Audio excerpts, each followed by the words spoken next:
for so long. It feels like. We had like a week and a half. Yeah. Yeah, I'm ready to move on.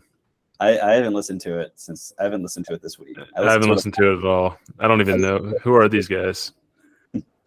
Some no-name band.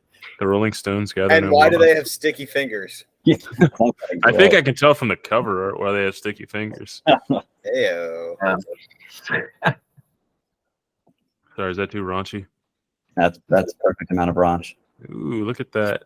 Yeah, look at the album cover. Like that says everything you need to know about Mick Jagger and the Stones, man. That's exactly. I mean, we were talking about this the other day. That's exactly how that guy on 1,000 Ways to Die died. Yeah, looking just like that. Yeah, it's actually, I don't get it. Do you remember 1,000 Ways? I remember to Die, that show. Yeah. A guy. One of the episodes, a guy like tied an Italian sausage to his leg with like a rubber cord, and it cut off circulation to his leg while he was out at the club, and he died. Wow. Yeah. So are those based on actual stories? Yeah. Yeah. Yeah. That's a tough way to go, dude. Yeah. Because everyone was probably like, "Oh, this guy died," but at least he had a huge, And then the ambulance showed up and was like, "Oh, this isn't real," and everyone's like, "Loser." Dude, imagine being right there in the stretcher. Imagine being the like doctor who takes his pants off and sees that, and they're like, "Dude, what?" Yeah. I know what happened here. This happens all the time. This club every week. Oh man. So how did we land on Sticky Fingers to begin with? Did we pick a year? Were we doing that? Yeah, 71. Yeah, I think we picked a year. Yeah. I forget what the other top one was, but I think we all like the sound of this one. Didn't we open up the year 71 and look at it and go, maybe this isn't the year, and then we still ended up picking this somehow? No, I think Nigel said 73. I said 73. 73 was pretty good. Yeah, but we wanted to punish ourselves for whatever reason. So this is number 12. This is number 12. Led Zeppelin 4 was number 1. What was number 1? Led Zeppelin 4. Zeppelin 4. Yeah, great choice. Yeah. Good job. Good job, people. I think that came after 3. No, you're thinking completely something wrong here. So I must be thinking 1 or 2 or something. Yeah, there you go. So this was the 9th album from the British rock legend Rolling Stones. I guess it was the 11th album in America, which I don't really understand, but I guess they had maybe some live albums or something, or the British just didn't get to enjoy 2 of the albums. Kind of crazy. They had 9 albums before 1971. That's insane. That really shocked me. Pretty cool. What are some of those albums? I mean, Seamus, you were mentioning like you weren't sure of my take on the Rolling Stones, and I was never a huge fan of them, I thought, but then you kind of look at their discography and you're like, wow, they actually have a lot of really great stuff, and I admit that I'm definitely a fan of them. No, you're not. Inky, you need to update your browser. What the hell? What do you mean? It says update. I had these on my tabs. Yeah. That's why I never do it. That's rough, losing all 3 of those tabs that you definitely have bookmarked. I'll lose all my tabs. I'm going to say, as a cybersecurity expert, this is really bad stuff, Inky. Someone's going to hack you. You do know about that. Yeah, I know all about the red update button. Pretty bad stuff. It's pretty much all it is. Have you guys listened to their new single that came out like last week or something? Pass. No, I haven't saved it. Have you guys ever seen what's that movie? Not Forgetting Sarah Marshall, but the other one, Get Him to the Greek. Yeah. And they were saying this song kind of sounds like that song he has about Africa. It's just like terrible. Russell Brand in that movie, like so ridiculous. I don't think is that like late 90s, movie. early 2000s kind of humor. Yeah, So good. Early 2000s, good stuff. Inky, I see you clicked on Moonlight Mile. It's purple. Good You like that choice. song? I knew that would come up. I wish I didn't do that. God. I Could have cleared your cookies. Cleared your cache. Wouldn't have happened. The only song worth reading about. Pretty much. I guess so. More on that later, huh? Okay, how about you start, Inky? You never start. Yeah, you never start. Yeah, always start us start. off. You never start. You I start. don't know why you guys are Can we all say that? Like the website. I don't even want to. You guys just knocked all the fun out of it for me, honestly. This is All right. the definition of a classic. The rock anthem. I Coming didn't in even hot. get- Shout the website out. What the heck? Whose records? Buy some records. no, we're skipping the website. It's a sad day. No It's need a for that this time. All right.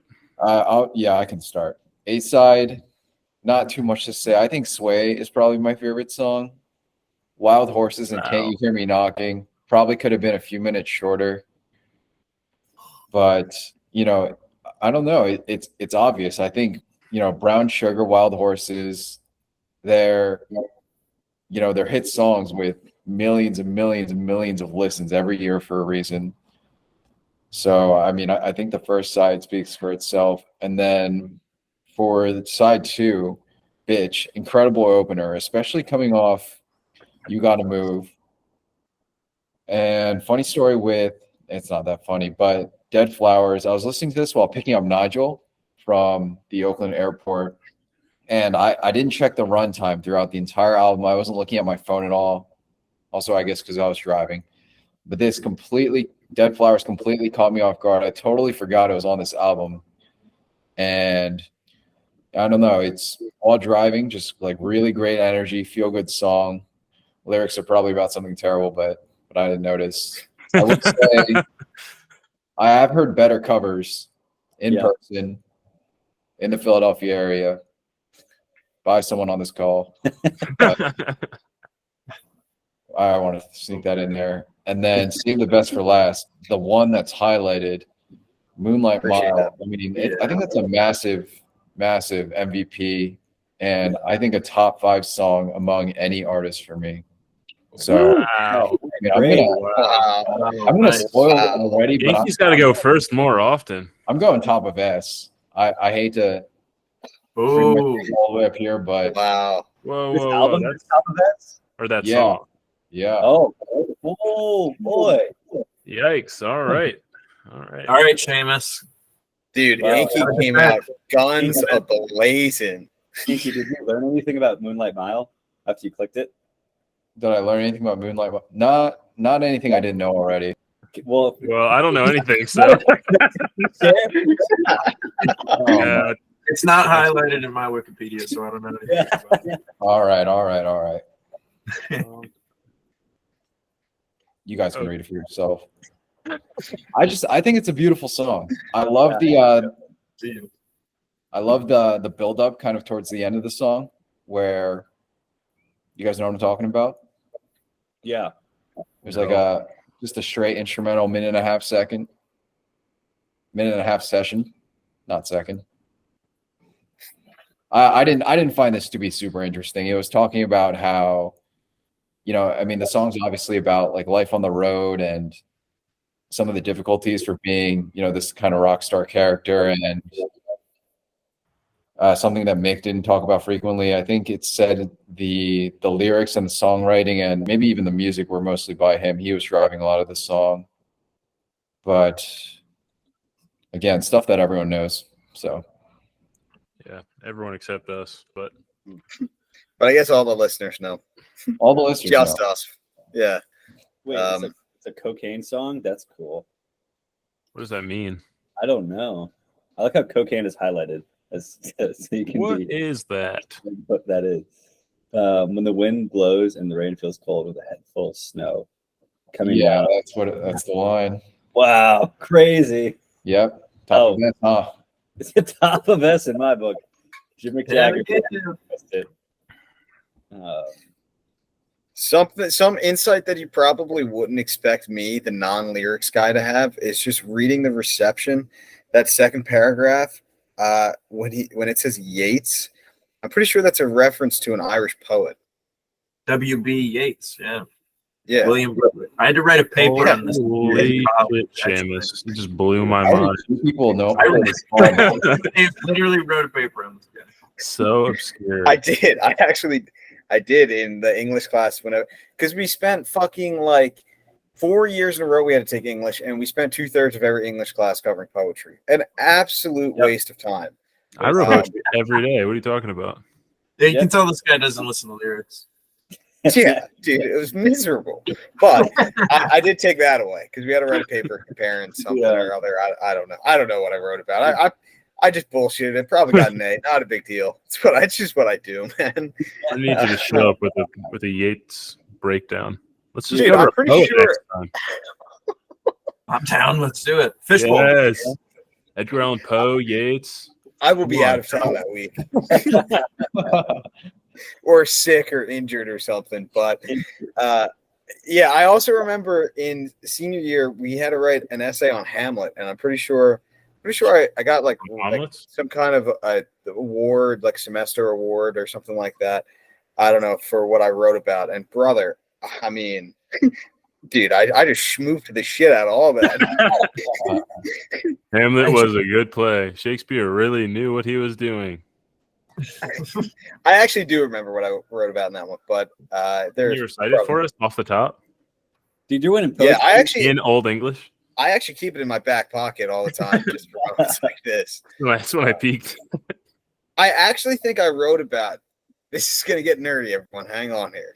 But I actually think I wrote about how most of the time in tragedies, the hero is trying to affect their fate on Earth, but in Hamlet, he was trying to affect the hero's fate affected his fate in the afterlife, because I think it was largely a theme about like trying to do the right thing, and then he ended up in like on a path that sent him to hell, sort of. I thought he was like avenging his uncle or something, or something like that. I don't know, dude. I mean, that shit left my brain as soon as we graduated high school. So there was something profound in there somewhere. I think I'll have to brush up on it. But do you want me to go next? I think you kind of popcorned me right there. I'd love to hear your take. Yeah, let's hear In it. the defense of 1984. No. Yeah. Well, I mean, especially if you're going to bring that up. But that doesn't even. I won't even let that affect my take. Yeah, Honestly, I'm coming in with a pretty different energy than Inky. Just in the sense that like he's raving about it, and I know it's the Stones, and they're like supposed to be.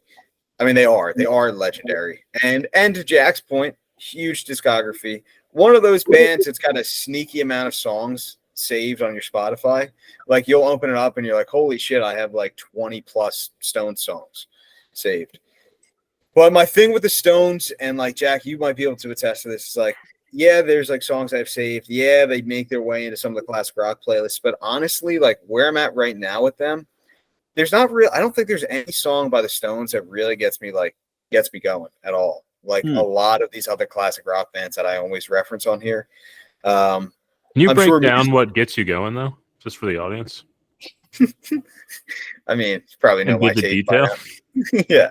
But For the audience. yeah. Well, I mean, honestly, 1984. No, you don't have to. 1984 You have to now. and All Things Alike. So I would say, obviously, not like lyrically driven and very guitar driven. Those are the two most obvious things. But so I don't know, like going into this album, right? Like just going through the songs, I think it's pretty heavy on the A side. I mean, you got Dead Flowers on the B side. You've got Moonlight Mile, which I do think is kind of a sneaky good song for the album standard. But I would say you look at the A side, Brown Sugar, that's a hit. It's a fun energy to it. And then you've got Sway, which I think that's a good song. Maybe would you call that like a deeper track of theirs? Yeah, I would. Deep trash. Wild Horses, good song. Like he said, like definitely very long for what it is. Can't You Hear Me Knocking? I like it. Gotcha, man, knocking. I'm obviously not like, someone who strays away from like the length of a song and it being 7 minutes. But I will say, like, that breakdown in the middle is kind of cool. But so one of the things I want to say about this album, and in terms of the things that I do enjoy in music, is that I would like to know if you guys agree with me, but I can't really point out any kind of instance of like real instrumental display, like really profound instrumental talent, including anything like vocal, or I think there's a lot of instruments being used here. I didn't see like the instrumentation list like we sometimes see. Yeah, so like a decent amount of personnel on this album. And one of the things I noticed listening to it is that there's a lot of horns in the Stones music that I feel like kind of plays in tandem with the guitar riff, different than like filling in blank spaces. So it doesn't always stick out to you. I never really associated them or thought of them as a band that uses like a lot of brass and really other. They're actually a ska band. Yeah. See, I don't know. Like, if you, well, I do know. I know that they're not a ska band. but what I was going to say is, I feel like I was actually going to use ska as an example where I just like riffing right now off the top of my head. I feel like in that type of music, horns are used to fill space between guitar riffs and stuff like that. And I don't know if that's objectively better or worse, but I can't say that there's any, brass instrumentalism, or I can't say there's really any like guitar solo that's outstanding. Charlie Watt, to be fair, is definitely a good drummer. Some of my insight to this is actually playing Stones music, less so Dead Flowers. That's a pretty cookie cutter song, classic, but it's what our band plays to start every session. Like, that's like the warm up. That's like, we could be 25 beers deep and we know we're probably going to nail that one. So it's like, let's just warm up with that, which kind of, again. So cool. Oh, you're awesome. Oh, no. Man, he was really getting somewhere. Tune in next time to find out what Seamus Hoyer has to say. Did it cut out? Yeah. Cut out. You're back. I'm back. Yeah, we had an ad break. So I was just saying with Dead Flowers, right? We open with that every time. You heard that, right? Yep, 25 beers. Had a great time. Could be 25 beers deep and could play it, can nail it. And that's the thing, is that like kind of speaks to this idea that there's nothing instrumentally profound in that song. It's all too short. But then there's to be fair, on a different album, Loving Cup is a song that's got some really tough fills. And I know Tim was struggling to play those, and he's a really good, really experienced drummer. So that's kind of when I tuned into that. But I mean, I could go through song by song, but I mean, just to round out the ones I didn't touch, like You Gotta Move, you could just take that off the album. Thought that was kind of a waste of everyone's time there. Bitch, a decent song. A decent song, but again, never did that much for me. I thought Sister Morphine had but again, my overall takeaway is that, like, I don't know, mixed voice, like there's nothing there that does it for me. I didn't think Charlie Watt really had any like really catchy groove or really crazy fills. Guitar work, again, just like nothing. It didn't wow me. So on the whole, it's one of those older albums where, and I started listening to classic rock with like 60s music, 70s music. So I feel like that in itself feels a little bit like a sound that's a little outdated to me in terms of just how I've progressed through music. So maybe there's qualities in the way that it's recorded that don't catch my ear. But yeah, on the whole, I was never really that intrigued by any song on here. And just to cap it off with something that's going to be kind of controversial, like, dude, honestly, like if you give me the choice to re-listen to this 5 times or re-listen to No Jacket Required by Phil Collins, I'm taking the Phil Collins album 5 times over this 5 times. Easy. Because while some of the songs on that album definitely didn't hit with me, there were some songs that I really, really enjoyed, and I just don't have that same feeling with this album, I would say. Sorry, Yankee. Love it. Damn. Yeah, that was for you, Dan. Nice. Someone giving Phil Collins props. I'll hit it next. I'll hit it and quit it because I didn't like it. Oh man, Yankee, don't worry. You can stand with love. No worries. Let's start off the beginning. Okay, Brown wow. Sugar. No worries. Brown Sugar is a pretty good song. Actually, let me just caveat off what Seamus said about instrumentation. I think for the most part, yes. There's not a ton of songs on here that have anything crazy, but I definitely would say Sway, like the latter half of Sway. There's just like a 1.5, 2-minute guitar solo that maybe it didn't make it to because the rest of the song's not that great, but the drumming and the guitar in that song is actually pretty good in the latter half. And then Bitches also has pretty good guitar work in it, in my opinion. Starting from the top, Brown Sugar, pretty mid. I've had a mid-week, as Inky and Jack know, pretty mid-week, and Brown Sugar is part of that. Even though it's one of their more listened to songs on this album, not good. Sway, not a fan. The latter half is pretty good with all the guitar work, but I'm just not a fan of the song. Wild Horses is pretty good. Definitely an enjoyable song. Nothing that's going to blow you away. Definitely catchy, gets stuck in your head. Can't You Hear My Knockin' is probably my favorite song on the album. Just super catchy. Love the way the guitar riff and the vocals just follow each other. I think it's a great song. And, I guess at 7 minutes, 14 seconds, I could see why someone would say it lasts too long. For me, maybe it's just because I think it's just that catchy. I don't know. I didn't think it lasted too long. Maybe if I listened to it, 100 times, I would get bored of it more quickly, but I don't think it runs too long. You Gotta Move, less than mid. Bitch, I also thought was a great song. It's probably the second favorite song on the album. And the B-side's pretty weak, though. Bitch is good. Sister Morphine is good. Dead Flowers is garbage, Inky. I don't know what you're talking about. It's so slow. I did not enjoy it at all. Moonlight Mile I found extremely annoying. I did not like the hook.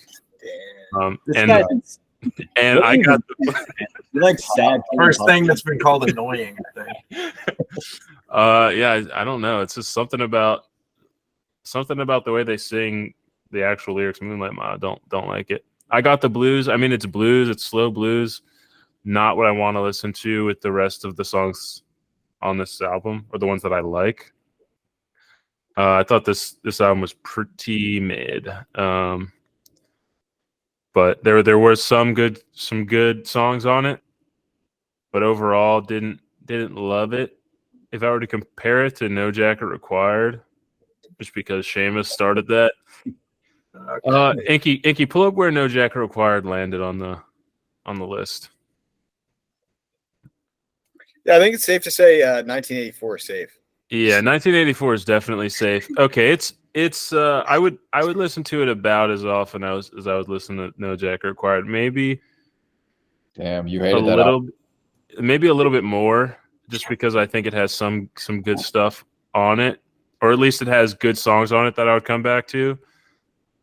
The Stones album does? Yeah.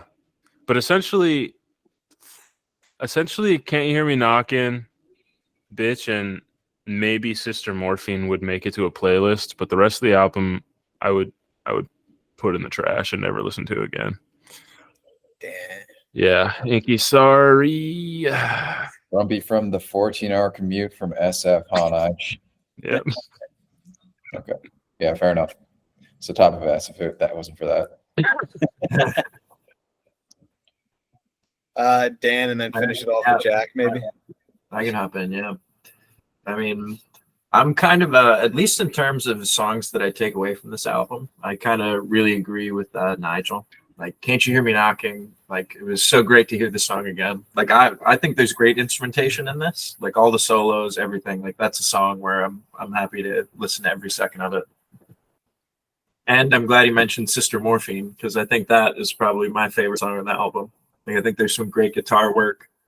I think, if you scroll down to the personnel, like they have some really cool like studio musicians that they play with. Like they have Billy Preston, like the piano player, playing organ. Yeah. On Can't You Hear Me Knockin'. and on Sister Morphine. And then there's Ry Cooder, who played Billy Preston plays on I Got the Blues, which is a great song. That sounds like something that would get you in trouble at work.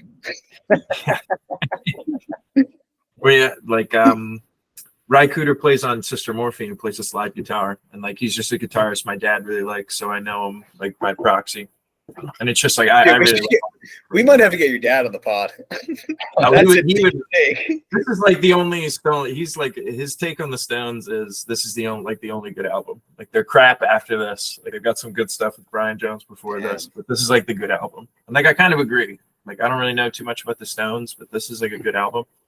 Probably their best. Like I think they can get boring pretty easily, or they kind of, to use the word Nigel was using, pretty mid. Like I would just so much rather listen to a lot of other music going on around like this time. Like it might just be like their sound is a little dated to me. But it's as great as like Brown Sugar is, Can't You Hear Me Knocking, Sister Morphine, Moonlight Mile. Like I just don't know if I would come back to this album. Like I've never been a big Stones fan, like not the biggest Mick Jagger fan. But I definitely really like the instrumentation. Like they had some great musicians on this. That's what keeps me coming back to a lot of the songs. Mm-hmm. I mean, sorry. I was just going to add, like, kind of to what you're saying is they do have so much music that you don't really have to be a Stones fan to enjoy their best songs. You know what I mean? Because they have so much music that over their continuous career, like there are still songs you're going to like and really like, even if you don't like most of it. Exactly. You can easily cherry pick because they got a couple of trees, more than a couple. Yeah. But I feel like if you have to pick like their most well-known one or what people would point to as their favorite, they might go to this one, or maybe like the kind of surrounding albums, like Let It Bleed, or I forget the one after this one. Whatever. No idea. We're not talking about what that one is. Exile on Main Street or something like that. Another That is, I mean, it is like a good string. That might be this is their 3-album era. But would you say that this is probably their most popular one? For sure. But it's kind of a toss-up. There are a lot of Stones fans out there. That's a tough look, then. Dan, I feel like the real Stones fans would be like, no, it's not. Sticky Fingers is like the popular choice winner, but I think the deep Stones fans would point to Exile Main Street or Let It Bleed or Beggar's Banquet. Maybe some girls, but probably not. Inky just listing off the albums. Man, as a fan. I'm breaking the format. I'm getting back in the queue at the end, and I'm having my piece with it. Yes. Don't worry, Inky. I'm here to back you up somewhat.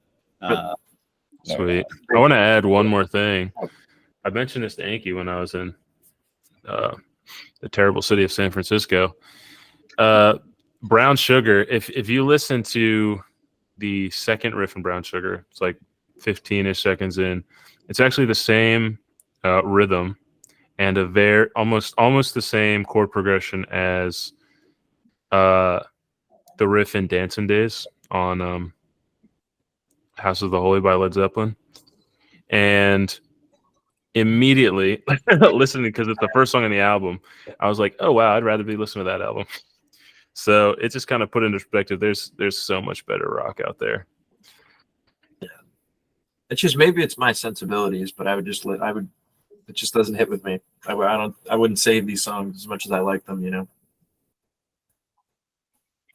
Yeah. Well, I like it. No.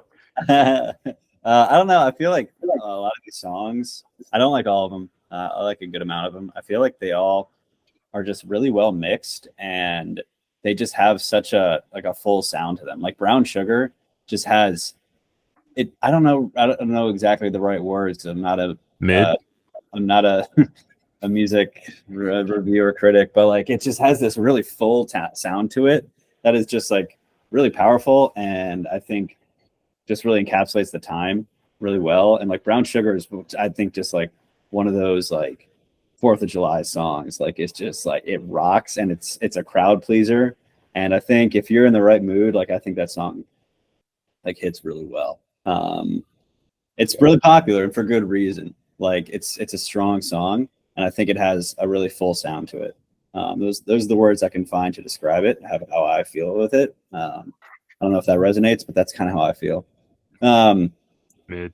Yeah, I mean, I would say "Can't You Hear Me Knocking" has been my favorite Stone song for the past like year or two. I've been, I go through my phases, but "Can't You Hear Me Knocking" is just like it rocks so hard. It's up there with some of those. It's not a ballad, but it's up there with those longer rock songs that you just kind of like love. With like say your favorite like Zeppelin long song and your favorite like whatever, name your artist, your favorite long song of theirs, and it's in that genre. I think it's one of my favorite songs. I was glad to hear it got some response from Dan and Nigel. It rocks. It was originally only supposed to be 2.5 minutes. They didn't even know they didn't know they were recording, and they just went out and just started jamming and kept jamming, and it ended up being like 7 minutes, and they didn't even know they were recording, and then they listened back and they're like, oh, we got that. Whoa, that rocks. That's awesome. and then they kept it. Awesome. Like that's rock and roll, man. The Stones are rock and roll. Like that's so cool. And their instrumentation's great. Yeah, I really got to hand it. That's really good on this album. Yeah, and it just really shows that there aren't just some like plastered up studio band. Like there are a bunch of musicians who were just jamming, and they kept it because it sounded good because they're great musicians. And I think that gives them the credit that they deserve. Stones definitely, I feel, sometimes get a bad rep, and I gave them a bad rep for a long time. But I'm starting to turn a different cheek, and I'm starting to like them a lot more and give them a lot of respect because they were so prolific and produced so much great stuff, and they really paved a trail for a lot of artists. Paved the middle of the road. Hey, someone's got to do it. Benchmarks, man, benchmarks. No doubt they're influential as hell. Yeah. And I guess to keep it back into the realm of this album and not the Stones in general, I think "Sway" is a really fun song. It's just like a solid song. It doesn't like stand out to me. It's not something I'm gonna listen to all the time, but it's really good.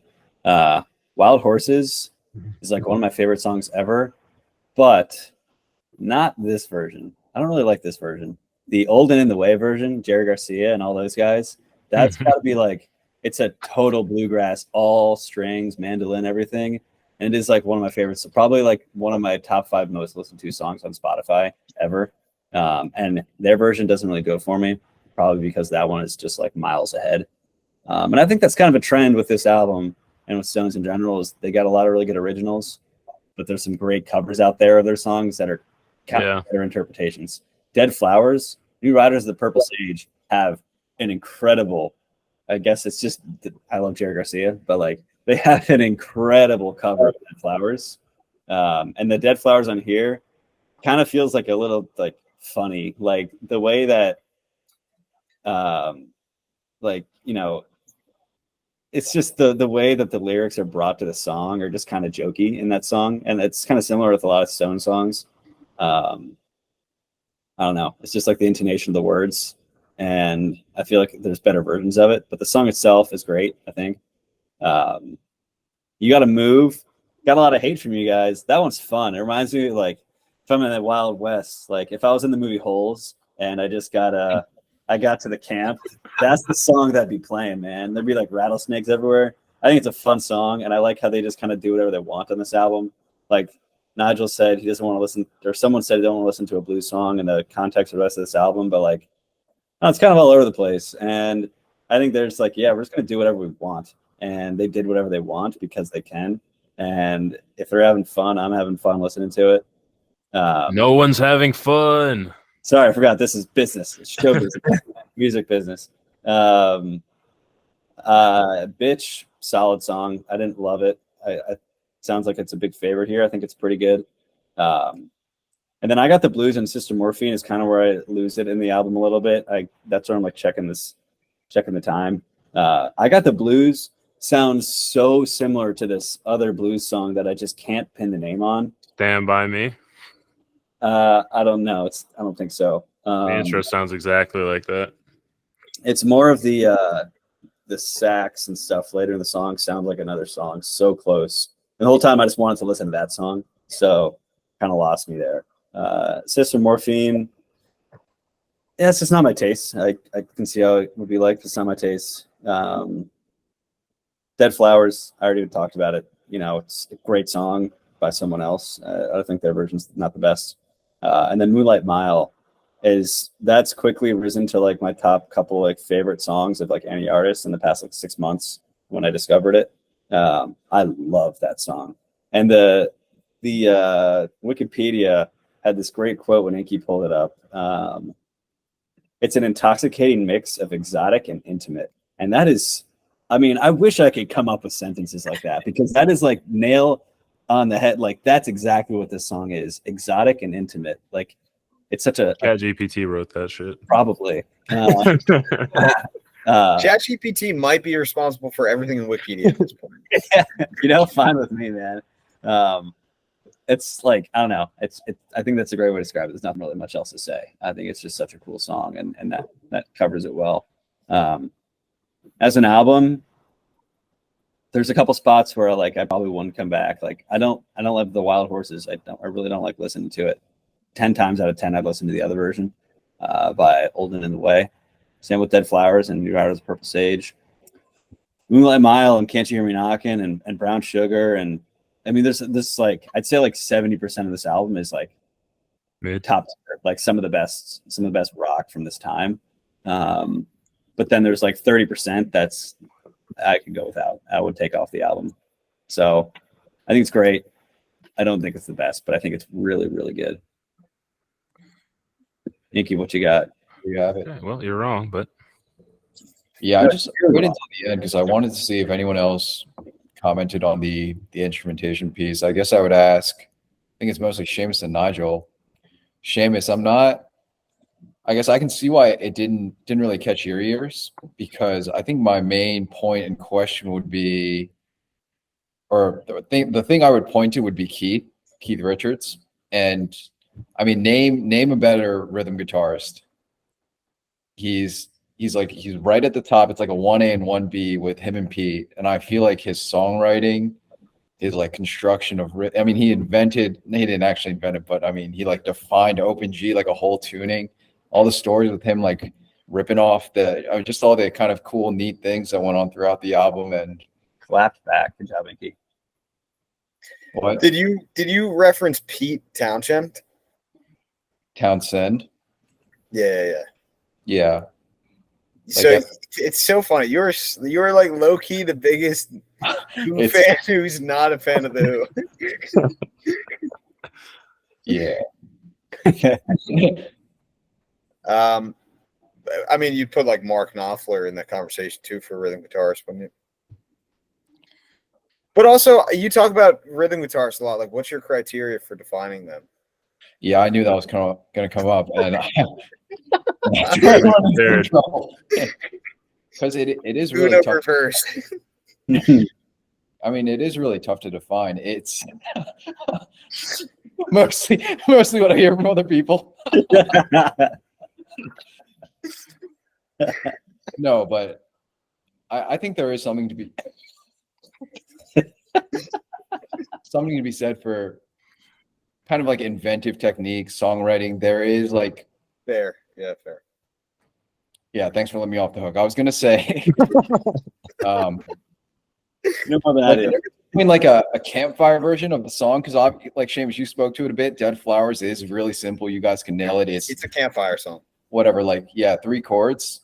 But sometimes when I listen to these songs, the way that these people like Keith, like Pete, like a Mark Knopfler play it, they elevate it to a level where they take like 3 simple chords, Neil Young too, and they can accentuate certain things. They can, the opposite of accentuate, like mute certain things and, hit the right strings. It's very, I don't know. You can hear a lot of intricate things with like a close listen that it's just like on a whole nother level and brings so much more life to the song. And I feel like Keith and Pete are like 1A and 1B. And that's kind of like the instrumentation that I would point to as especially why a lot of their music is so prolific. And this album in particular is at kind of the top of the list for most Stones fans. There's also nothing wrong with campfire songs. Like, not everything has to be No, this not at all. piece. Simple is great. Yeah, but Dead Flowers is bad.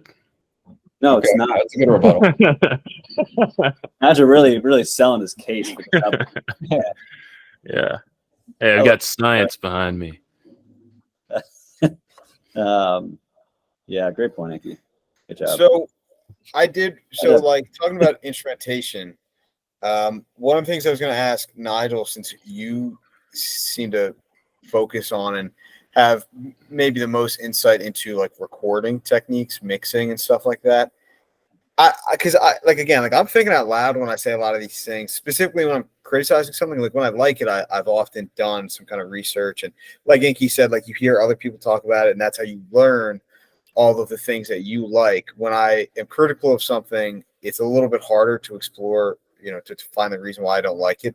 And you kind of have to ask yourself, like, am I just being a hater or something? But I do wonder with this album, and the reason why I reference like its age being from 1971 is like it uses instrumentation that I like. And you're talking about, guitar work, although obviously I've always praised lead guitar before rhythm guitar naturally. But like, Nigel, do you think like with the way that it's mixed and produced, like it sounds a little flat? Like that's kind of how I feel like it is.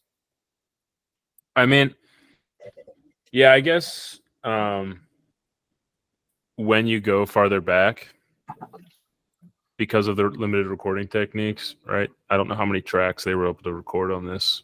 They were probably using tape at this point. Yeah, definitely.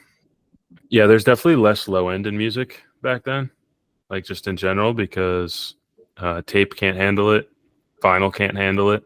It can just completely destroy the recording, because literally the sound waves don't fare well with the physical analog medium, like a needle that's actually going up and down, right? If something gets too intense or too loud, it'll literally bounce off the record, right? So you won't actually get true fidelity of what the record should play, essentially. And yeah, things are mastered back then, but you also have to think like, or mastered differently back then. But I mean, this is a remaster, and that we listen, at least that I listen to. I'm assuming we all listen to the remastered version on Spotify. And you can't change everything. You definitely can't change everything, but you can make it sound more, not necessarily modern, but tuned for modern sounds or modern equipment, like your earbuds and your speakers and your digital audio processing. But definitely, like back then, bass was definitely and that's usually what, at least for me, and it's different for everybody. When I think of something sounding flat, it's because there's not a broad spectrum. There's both hands, a broad spectrum in the frequencies that are being played, and usually that's a lack of bass, but also dynamics. I think the song has pretty good dynamics, right? It has quiet parts, has loud parts. It's not there's just staccato elements, like in right off the bat, a lot of the rhythm stuff in Brown Sugar, but a lot of the songs is pretty staccato. So I mean, flat, I think it's just less maybe sonically interesting than stuff that came out afterward, because they're working with more limited stuff. But also, like, I mean, I mentioned this earlier, but if you listen to something by Led Zeppelin, what came out this year? Was it 4? 4, yeah. Like, which is Stairway, right? It's just so much better, in my opinion. Like, not even Better. I don't know. I think there's so much music that is so much more interesting in this general time period than most of this album, in my opinion. Yeah, I feel like the instruments are a little bit more pronounced in something like Zeppelin 4, to using that as a comparison. Again, using Stairway to Heaven as a comparison. But I mean, maybe that says something to the fact that it's mainly just those 4 on the album, which is a sick feature of a band like Led Zeppelin. And I think we saw that maybe on In Through the Outdoor, where the like the credits for all of the musicians, I think it was just those four, wasn't it? I think so. Yeah. Yeah, good call. So, you know, that's one of the differences too. And so you talk about like dynamics, range, high end and low end. With that many instruments on something recorded more primitively like this, you might have to get it right, get it perfect for them to really stick out. And that's kind of like the point that I was making. Like, I typically love, you know, brass in different kinds of music. But I don't know, for a lot of the Stone stuff, I feel like it doesn't really stick out that much. And I don't know if that's just because of the way it's just playing the same melody as the guitar and at the same time, or if it does have to do with the way it's mixed and then that lack of range. Yeah, I think that's a valid point. And mixing is like a big part of the song. So I mean, I don't know if you can find it on here, Inky, but I don't know who mixed this. But at the end of the day, okay, it looks like they have a couple different engineers. But at the end of the day, that's a whole part of the art of music, right? Because the mixing is it dictates what you're going to hear, where you're going to hear it, how loud it's going to be, and all the other intricacies of that, right? So they could, you know, if you gave one of these songs with all the stems, like the separate tracks, cut apart, gave it to a modern day mixer, it would you probably wouldn't even recognize it, right? And I think that element, even though it's not a part of like, oh, they're not a band member, it's the mixer, unless it's something like Led Zeppelin, where I think Plant mixed a lot of their stuff. Like, it's not a name you're gonna know, so you give less credit as to like what the final product sounds like. But if I mean, a good way to find new music, if you want to find new music, is to go to the bands or musicians that you like, look up the credits, and find the engineer or the producer or the mixer. And that's you're way more likely to find more music that you like searching that way than searching like similar artists or artists in the same like contemporary artists or something like that who came out at the same time. That's cool. Interesting. Yeah. Yeah, that's a really interesting point.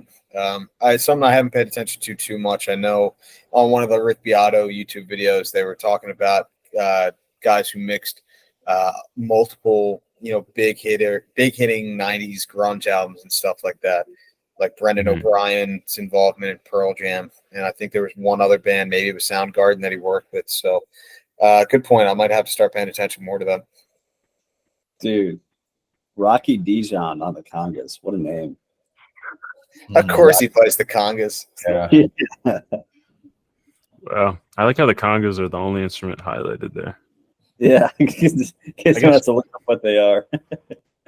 Well, it's good having you on, Nigel, for the technical acumen. Gives us some credibility when I just talk about Just the flavor of it. 4th of July song. By an English band, no less. Yeah.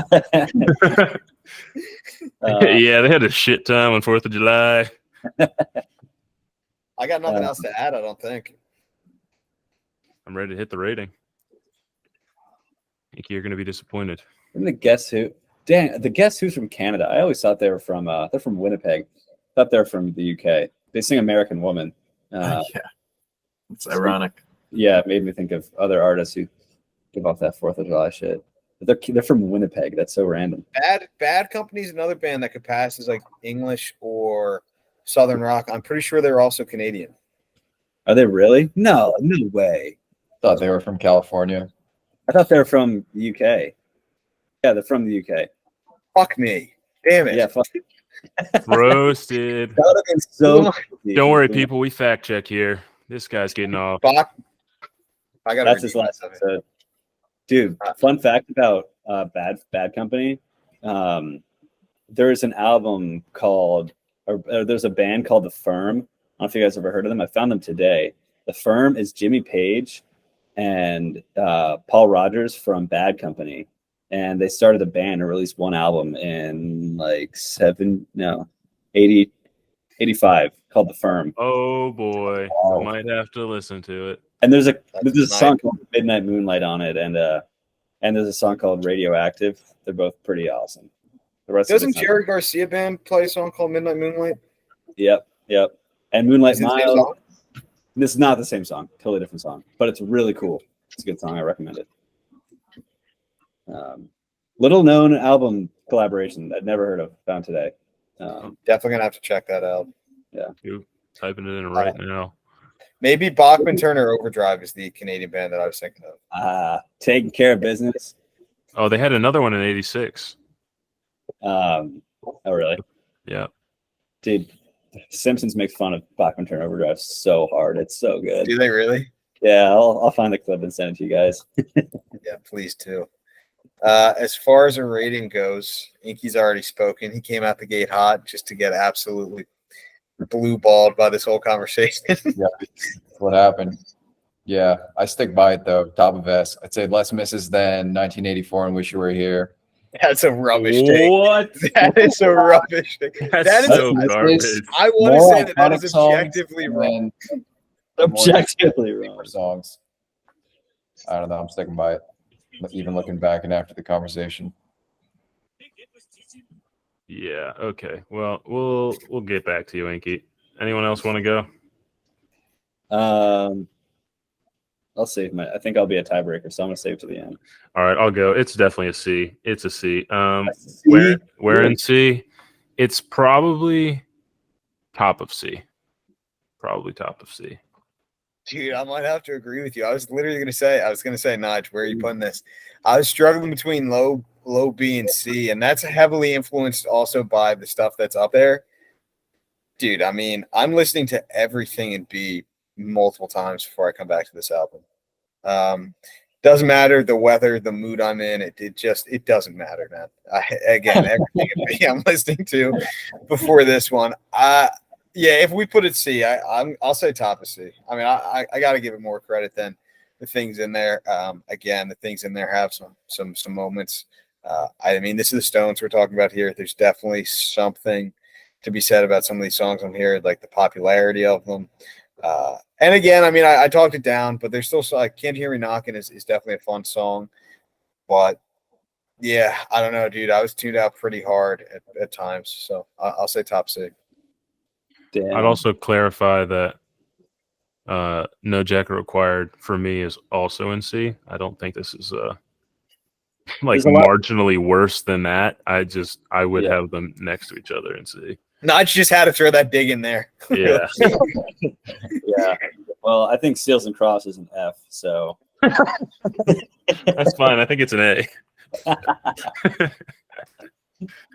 I also thought that one was maybe my least favorite of all. Nigel's never suggests an album again. Oh boy. Hey, he got a big winner in Men at Work. I'll give him Yeah, that. you did. Way to be.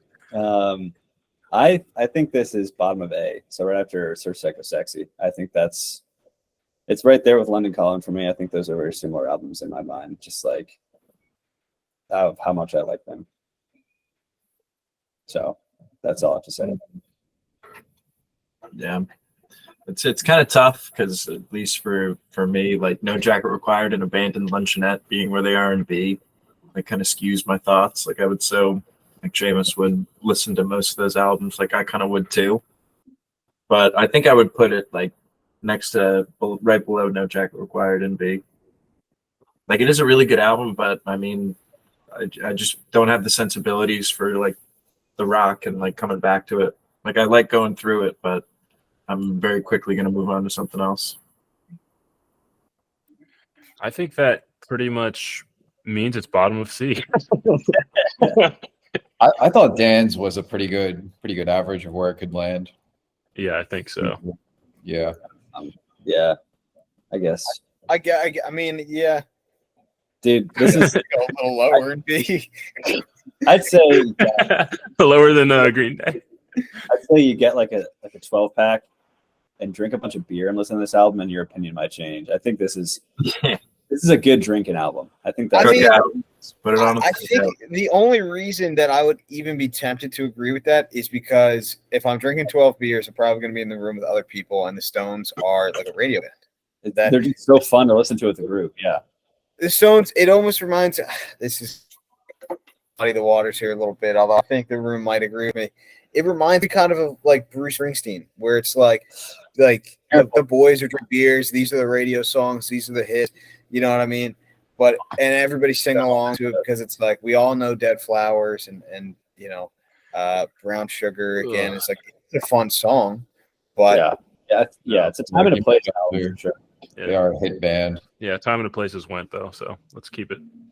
Yeah, it's like I didn't like listening to it when I was doing my work. Like I like to listen to Green Day after this, or like Dire Straits, or like Men at Work. Not really Men at Work, but like Rush. Like when I'm doing other things, I think those are great albums for that. But like this is party music for sure. That's its place. And I don't know. I think I already missed my time to rally for this album, but I think this is a fair place. You guys think it's shocking at all that, I mean, it's the Stones. They're talked about a lot with, the Beatles, Led Zeppelin, as, just like one of the greats, top tier classic rock bands of the 70s. We're taking one of their best albums, and it's just, man. It's because they've been around for so long. That's why people talk about them. Like quantity, still releasing music. But yeah, I think if you look at their entire discography on one list and compare the bands, I think they're a little more comparable. But like album per album, Got it. That's fair. Like I think this is not my favorite. It's probably my third or fourth favorite. Like I think Let It Bleed and Some Girls are like miles ahead of this album. I think those are two those would probably be like low S high A for me. And their music with Brian Jones, because this was the first album without him. Yeah, he was kind of like an instrumental for their like style beforehand. Let It Bleed. Yeah, Let It Bleed is such a good album. Maybe my perception's a bit off from that last take of, everyone would point to this as kind of the winner in their discography. Well, why don't we put it in the Rolling Stones subreddit and see what those incels say? Oh boy. God damn. Oh goodness. Roasted alive. There go all the new viewers. Hate watchers. We'll get hate watchers. Hate watchers.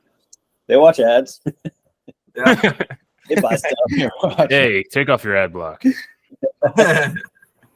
Oh man.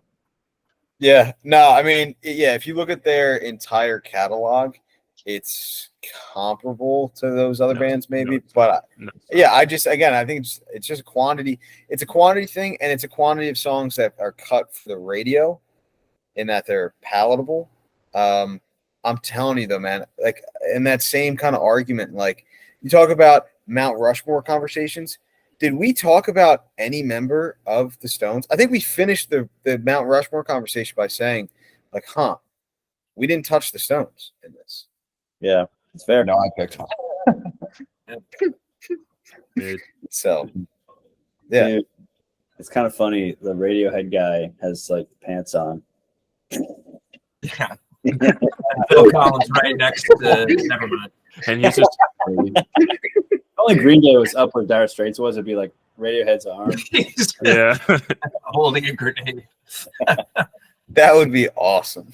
Too bad. Let's move it.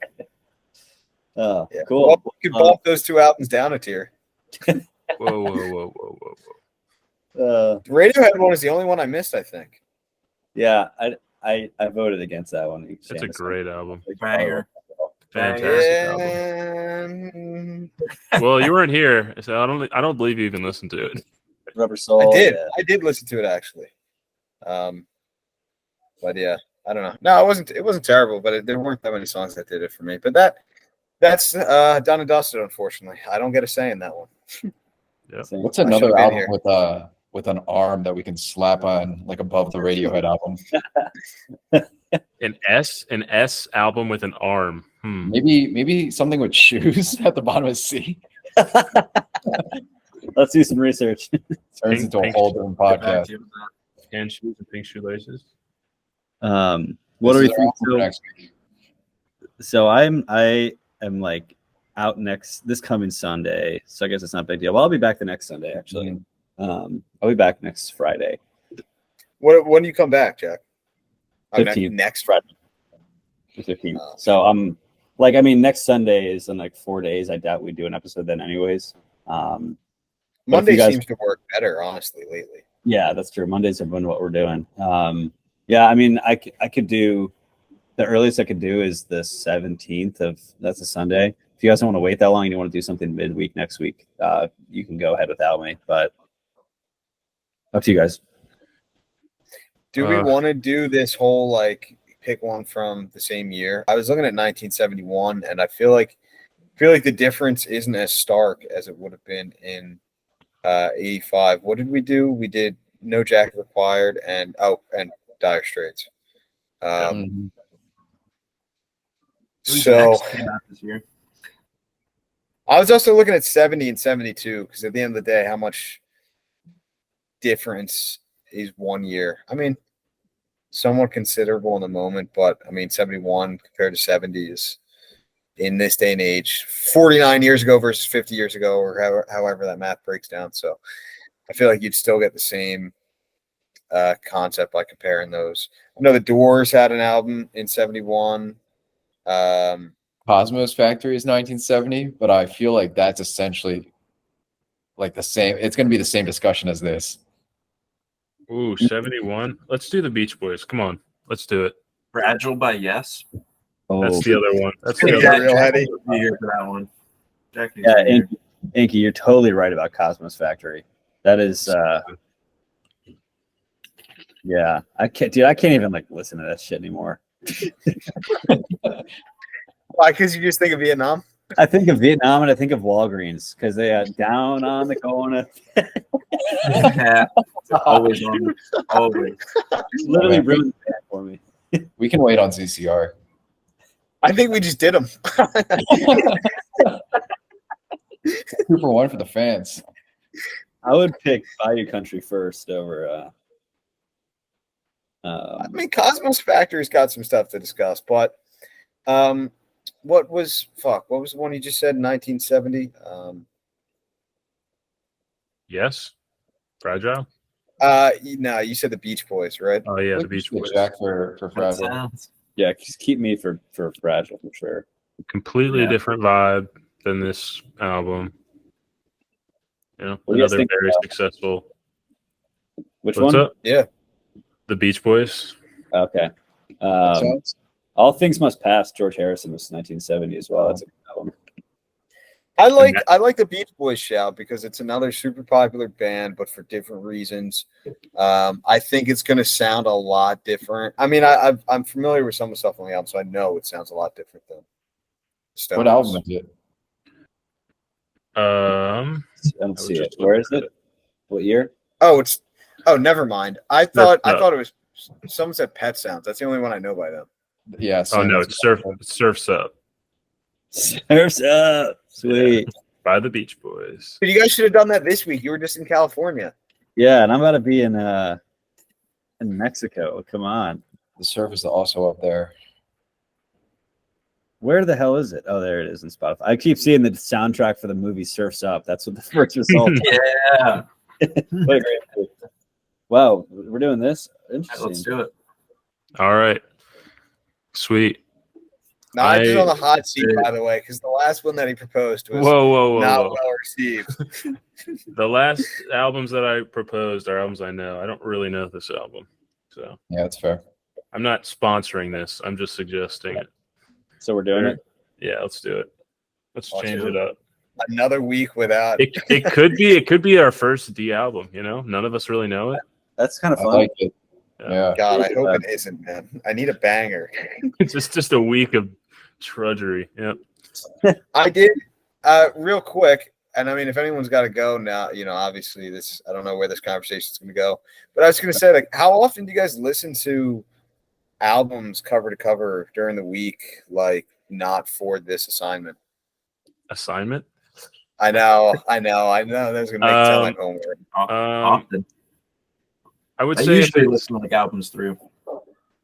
yeah, I've done it more recently. more than I usually do, but I definitely would listen to a lot, but not nearly as much as now, I guess. Yeah. Take you a step further. I go shows all the way through. Yeah, I do shows. Yeah. Right. I'm gonna go to I sleep. was just- I'm fucking tired. Yeah, I'm also pretty tired. Yeah. See you, Dan. Got to prepare for Friday. The Last day. Yeah, for the weekend. Don't have to work for 2 days. oh yeah, tomorrow's Friday. That's really nice. Yeah. Sweet. All right, All right, see gentlemen. you guys. Take it easy. Peace.